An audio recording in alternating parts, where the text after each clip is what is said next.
होना।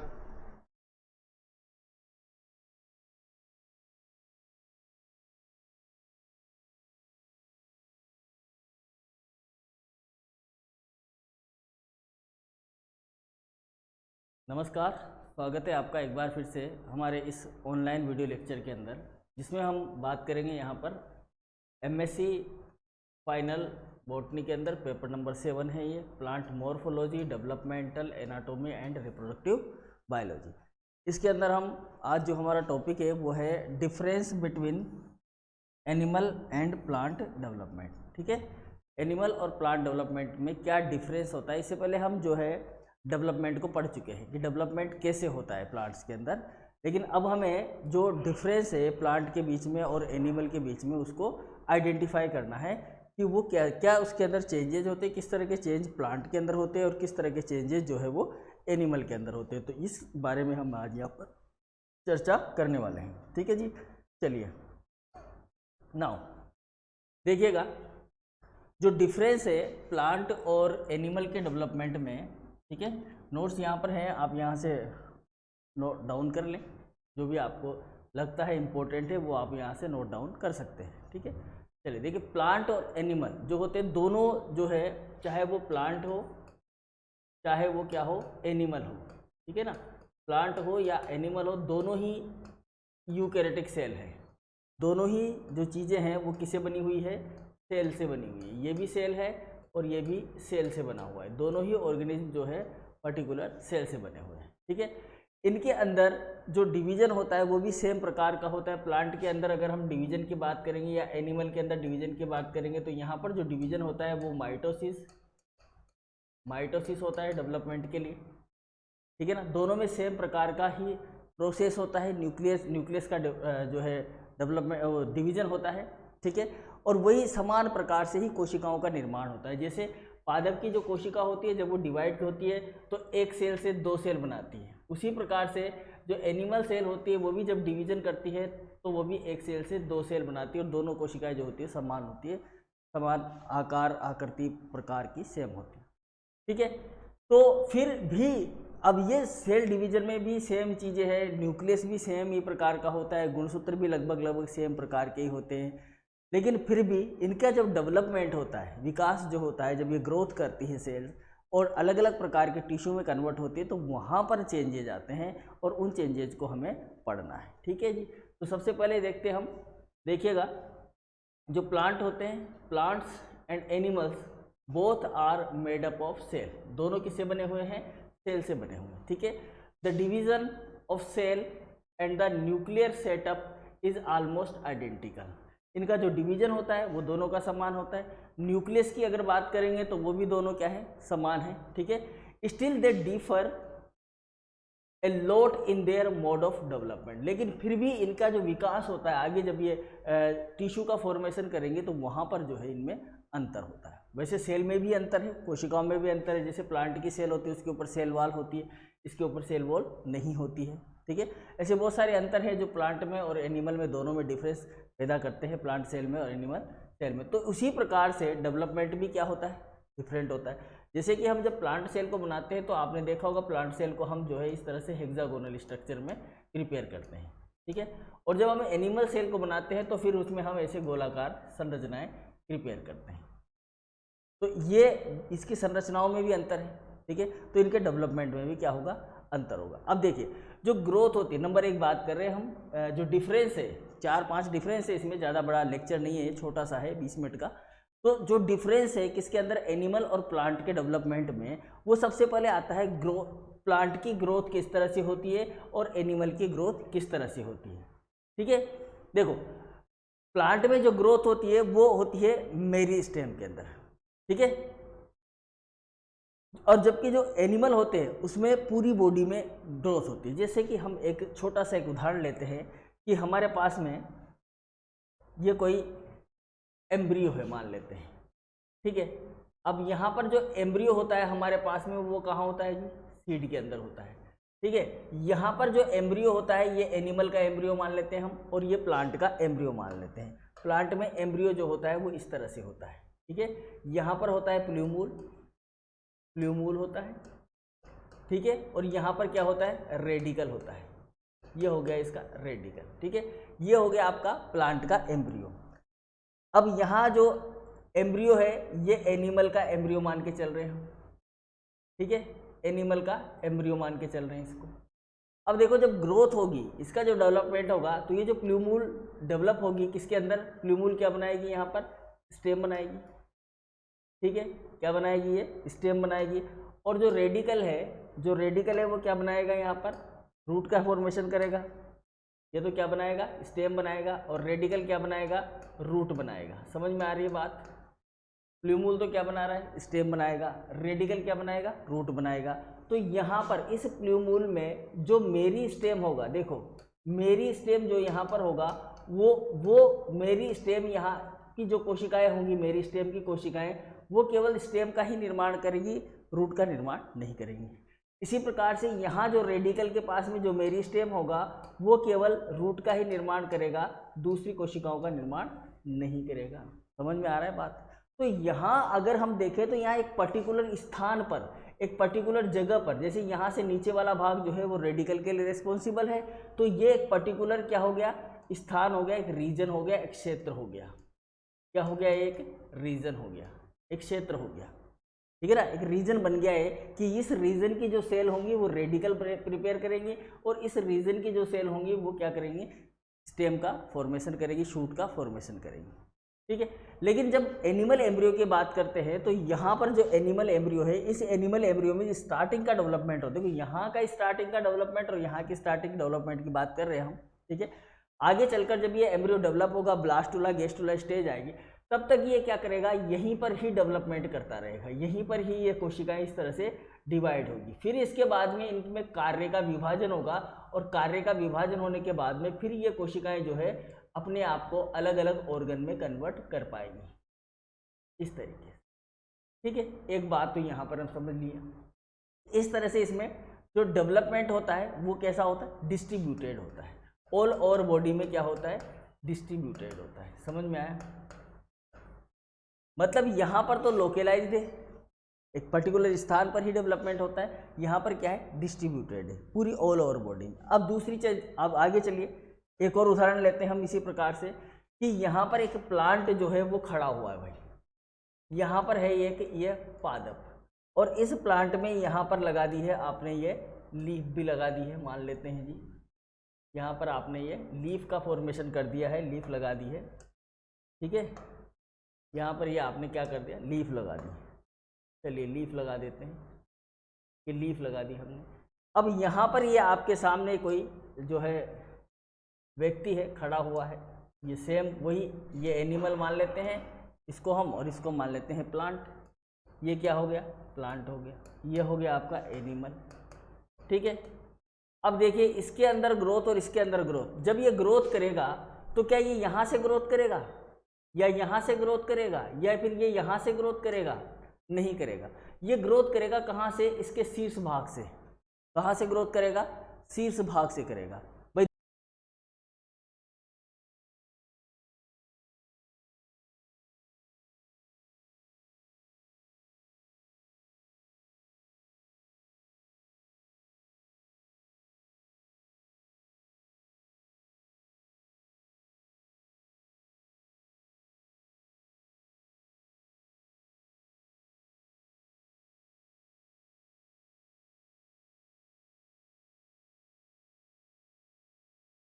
ठीक है, मान लेते हैं कि ये एक ईयर का क्या है, प्लांट है, और एक ईयर का ये क्या है, आपका एनिमल है, ठीक है।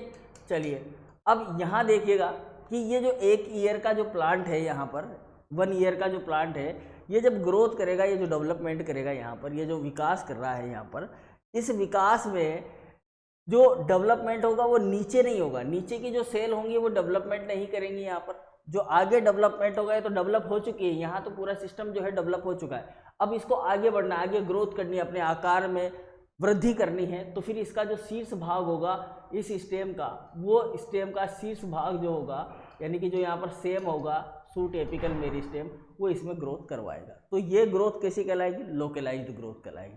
जबकि ह्यूमन की बॉडी जो होगी वो सब तरह से, ऐसा नहीं है कि इसके सिर में से ग्रोथ होगी, सिर में ग्रोथ होगी और बाकी का जैसा ही रहेगा, ऐसा नहीं होगा ना यहाँ पर, या इसका जो है पेट ही जो है वो बड़ा होगा और दूसरी चीज़ें बड़ी नहीं होगी, ऐसा नहीं होता। तो इसमें जो ग्रोथ होती है वो कैसी होती है, डिस्ट्रीब्यूटेड, ऑल ओवर बॉडी में ग्रोथ होगी। हाथ भी लंबे होंगे, शरीर भी लंबा होगा, सिर भी बड़ा होगा, टांगें भी लंबी होंगी, तो वो सब चीज़ें एक साथ होंगी। जबकि यहाँ पर क्या होता है, यहाँ पर शीर्ष पर होता है सब कुछ का। ठीक है, तो बात समझ में आए। तो यहाँ पर हमने कहा कि जो ग्रोथ होती है भाई, वो ग्रोथ प्लांट के अंदर, प्लांट में कैसी होती है, लोकेलाइज्ड ग्रोथ होती है। और वो लोकेलाइज्ड ग्रोथ किस में होती है, मेरिस्टेमेटिक, मेरिस्टेम के अंदर होती है। ठीक है, मेरिस्टेम जो क्षेत्र होता है, मेरिस्टेम जो रीजन होता है वहाँ पर होती है। जबकि इन एनिमल में it is distributed all over the body. Animal में वो कहाँ होती है, पूरी बॉडी के अंदर डिस्ट्रीब्यूटेड होती है, पूरा शरीर जो होता है वो एक साथ ग्रोथ करता है। ठीक है, चलिए नेक्स्ट पॉइंट पर आ जाते हैं हम। नंबर 2 है, second number, growth in animal सीजेज much earlier the death while plant growth is continued till death. कहने का मतलब है कि जो जंतु होते हैं, जो एनिमल होते हैं, उनमें एक निश्चित सीमा तक ग्रोथ होती है। एनिमल के अंदर एक निश्चित एज, एक पर्टिकुलर एज तक जो है ग्रोथ होती है। पर्टिकुलर एज का मतलब है कि एक विशेष एज है। जैसे कि मान लीजिए कि इंसान की लंबाई में जो ग्रोथ होती है, लेंथ जो होती है, ह्यूमन की जो लेंथ में ग्रोथ होती है वो होती है कब तक, 40 साल तक। ठीक है, 40 साल के बाद में उसकी जो लंबाई होती है वो होना बंद हो जाती है। उसके बाद वो बनती है, बढ़ती नहीं है, मतलब कि ग्रोथ जो है वो सीज हो जाती है, रुक जाती है। अब उसके बाद में देखो, जब बच्चा 2 से 5 साल का होता है, 2 से 5 साल का, पहले हम बात करते हैं 0 से 2 साल का।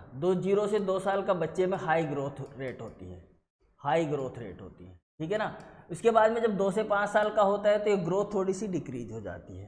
ठीक है, रुक जाती है, धीमी हो जाती है। और ये जो धीमी ग्रोथ होती है फिर ये कहाँ तक होती है, थोड़ी सी 7 साल तक। ठीक है, फिर 7 से 14 के बीच में ग्रोथ बिल्कुल रुक जाती है, लंबाई में वृद्धि नहीं होती, सब कुछ रुक जाता है। फिर 14 के बाद में फिर से वो एकदम से ग्रोथ पकड़ता है। ठीक है ना, 14 के बाद में ग्रोथ पकड़ता है वो 21 तक, काफ़ी अच्छी ग्रोथ होती है, बच्चे की लंबाई में ग्रोथ होती है, उसमें एडोलसेंस आ जाता है।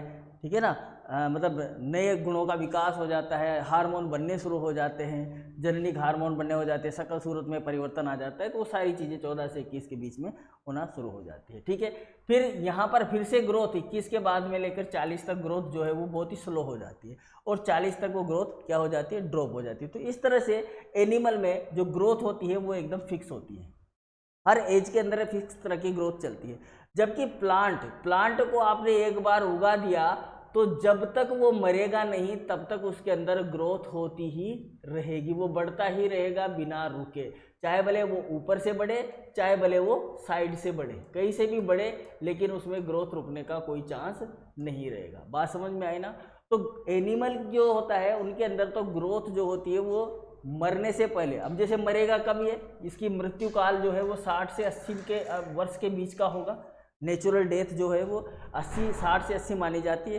ठीक है, तो 60 से 80 के बीच में जब इसकी नेचुरल डेथ होगी उससे पहले ही उसकी ग्रोथ क्या हो जाएगी, सीज हो जाएगी एनिमल में, जैसे ह्यूमन की बात कर रहे हैं हम। ठीक है, तो ग्रोथ जो है वो मच अर्लियर क्या होगी, सीज हो जाएगी। लेकिन जो प्लांट होते हैं उनके अंदर जो ग्रोथ होगी वो कंटिन्यूस होती रहेगी जब तक कि वो मरेंगे नहीं मतलब जब आप इसको काट दोगे, नष्ट कर दोगे यहाँ से, तभी इसकी ग्रोथ रुकेगी, अदरवाइज ये ग्रोथ करता ही रहेगा। तो ये हुआ हमारा दूसरा पॉइंट। चलिए जी तीसरा पॉइंट की बात करते हैं। प्लांट जो डेवलपमेंट होता है प्लांट का, देखिएगा यहाँ पर, plant develop as repetitive unit of same structure in response to the environmental factor and available space। Plant जो होता है ना वो सेम स्ट्रक्चर में रेप्लिकेट करता है। जैसे हम देखें जो तना है, तने के ऊपर जो पत्तियां लग रही हैं, यहाँ पर ये पत्तियां लग रही है भाई। ठीक है, अब प्लांट ने इस तरह से ग्रोथ करना अपना शुरू कर दिया, पत्तियां लगा ली, यहाँ पर इस तरह से लीव्स लग गई। अब दोबारा से यहाँ पर कोई बड का फॉर्मेशन हुआ, यहाँ पर कोई बड बनी, तो फिर उस बड से यहाँ पर एक और जो है शाखा निकलेगी और वो भी क्या करेगी, इस तरह से रेप्लिकेट हो जाएगी, मतलब उसके ऊपर भी पत्तियाँ लगेंगी। यही तना बनेगा और यही पत्तियाँ बनती रहेंगी, तना बनता रहेगा, पत्तियाँ बनती रहेंगी, फिर इससे एक और निकलेगी, यहाँ से शाखा ब्रांच निकलेगी सेम स्ट्रक्चर वाली। तो इसमें क्या हो रहा है, हर एक चीज़ जो है क्या हो रही है, रेप्लिकेट हो रही है। बात समझ में आए ना। तो यहाँ पर जो प्लांट की ग्रोथ होती है वो कैसी होती है, रिपीटेटिव होती है। कैसी होती है, रिपीटेटिव यूनिट के रूप में होती है, सेम स्ट्रक्चर होती है, वही सेम पत्तियां होंगी, सेम तना होगा, कोई चेंजेस नहीं होंगे, ठीक है। और ये तब तक होती रहती है जब तक कि एनवायरनमेंट फैक्टर जो है वो फेवरेबल हो। एनवायरनमेंट फैक्टर फेवरेबल होने का मतलब है कि टेम्परेचर, ह्यूमिडिटी, पोषण, ये सब कुछ सही तरीके से मिलता रहेगा तो ये सब कुछ सही तरीके से ग्रोथ करता रहेगा, ठीक है। स्पेस भी होना चाहिए, स्पेस होगा तो फिर इसके संरचनाओं में कोई परिवर्तन नहीं। हम देखते हैं कि कोई सा भी पौधा हो, उस पौधे की सभी पत्तियां लगभग समान समान आकार की होती है, सेम स्ट्रक्चर होती है, सेम ही साइज होती है, सब कुछ सेम होता ही नहीं होता। तो ये होता है किसके अंदर, प्लांट के अंदर, ठीक है। अब एनिमल की बात करें, एनिमल जो होते हैं, animal have pre formed organ. Animal में शुरू में ही सब कुछ बन जाता है भाई। शुरू में जब एम्ब्रियो का विकास होता है और जब एम्ब्रियो बोर्न होता है, मतलब जब एम्ब्रियो डेवलप होके जब बच्चा बोर्न होता है तो उसके अंदर सारी चीज़ें बन के आती है। हाथ भी बन के आएंगे, उसके पैर भी बन के आएंगे, ठीक है, नाक, मुंह, आँख, सब कुछ बन के आएगा। तो सब कुछ बन के आएगा तो उनका फिक्स साइज भी होता है, साइज भी फिक्स होता है कि उसको कितने लंबाई में होना है। ऐसा नहीं है कि हाथ किसी व्यक्ति के तो 10 फुट के हो गए, किसी व्यक्ति के 2 फुट के रह गए, तो ऐसा नहीं होगा। तो यहाँ पर जो साइज है, जो डेवलपमेंट है एनिमल का, वो एनिमल का डेवलपमेंट जो है उसमें जो ऑर्गन होते हैं वो प्री फॉर्म्ड ऑर्गन होते हैं, प्री फॉर्म्ड बन के आते हैं, पहले से बने बनाए तैयार रहते हैं। Which only increase in size, वो केवल साइज में इंक्रीज होते हैं। जैसे ये यहाँ पर ये मान लेते हैं कि ये कोई एम्ब्रियो है, ठीक है। अब इस एम्ब्रियो के अंदर आप देखोगे तो सारी चीज़ बन गई है ना, इसके अंदर सारी चीज़ जो है वो बनकर तैयार हो गई है।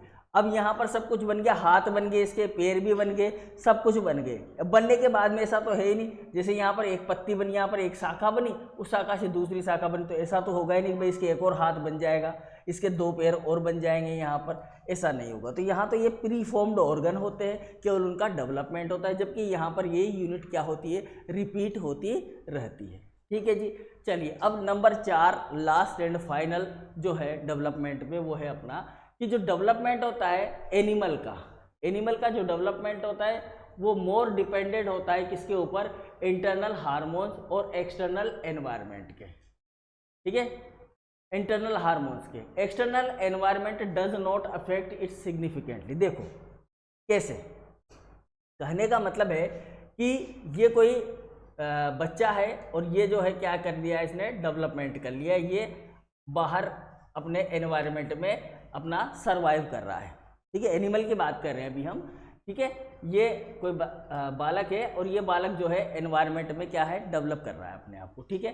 तो इसकी ग्रोथ कितनी होगी वो किसके ऊपर डिपेंड करेगी, वो इसके ग्रोथ हार्मोन के ऊपर डिपेंड करेगी, ठीक है। ये कितना ताकतवर रहेगा, ठीक है, कितना मजबूत रहेगा, मोटा रहेगा, छोटा रहेगा, ठिगना रहेगा, लंबाई परिपूर्ण रहेगी, बराबर रहेगी, वो किसके ऊपर डिपेंड करेगी, इसके ग्रोथ हार्मोन के ऊपर या इसके शरीर में पाए जाने वाले हार्मोन्स के ऊपर वो चीज़ डिपेंड करेगी नहीं करेगी। लेकिन बाहर क्या है, बाहर जैसे मान लो टेम्परेचर आज 35 डिग्री सेंटीग्रेड है और कल यही टेम्परेचर मान लो 20 डिग्री सेंटीग्रेड हो जाता है, परसों यही टेम्परेचर जो है 16 डिग्री सेंटीग्रेड हो जाता है, तो क्या इसके ग्रोथ में कोई इफेक्ट पड़ेगा, नहीं पड़ेगा, कोई इफेक्ट नहीं पड़ेगा। तो एनवायरनमेंट का कोई इफेक्ट नहीं होता है, ठीक है ना। एनिमल की ग्रोथ के ऊपर एनवायरनमेंट का इफेक्ट नहीं होता है, क्योंकि हम क्या है, ऑस्मो रेगुलेटेड, मतलब हम जो है होम्योस्टेटिक एनिमल हैं। एनिमल जो होते हैं ज़्यादातर होम्योस्टेसिस होते हैं, वो एनवायरनमेंट के अकॉर्डिंग अपने आप को बदल लेते हैं। जिस तरह का एनवायरनमेंट होता है उसके अकॉर्डिंग अपने आप को बदल लेते हैं और अपनी बॉडी का जो टेम्परेचर होता है, ह्यूमिडिटी होती है, प्रेशर होता है, उसको बराबर बनाए रखते हैं, ठीक है ना जी, समझ में आए। तो यहाँ पर जो ग्रोथ होती है एनिमल की वो किसके ऊपर डिपेंड करती है, इंटरनल हार्मोन पर। किस पर डिपेंड करती है भैया, इंटरनल हार्मोन पर, ठीक है। एक्सटर्नल एनवायरनमेंट पर कोई इफेक्ट नहीं होता है, ठीक है।